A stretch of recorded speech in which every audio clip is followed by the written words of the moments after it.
Watch out for inflation, they told us. And they were right, weren't they?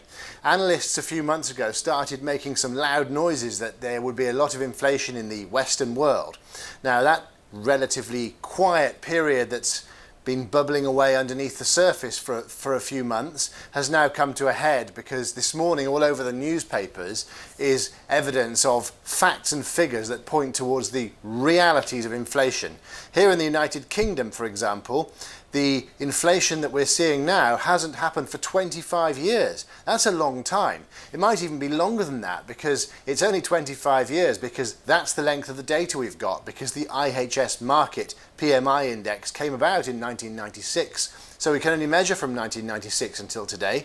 Now, some of the effect of that is being felt by some large companies that rely on big supply chains, particularly factories that manufacture complex products.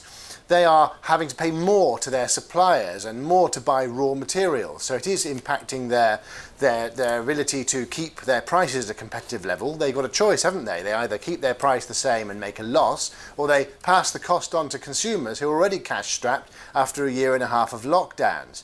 So there you have it, a 25-year milestone in inflation. And there doesn't seem to be any inkling that it might go away at any point soon. Now, small value products are not so affected. You might not notice it on a daily basis. Supermarkets and so forth, yes, they've got to pay more for logistics, but they're not really passing that on to customers.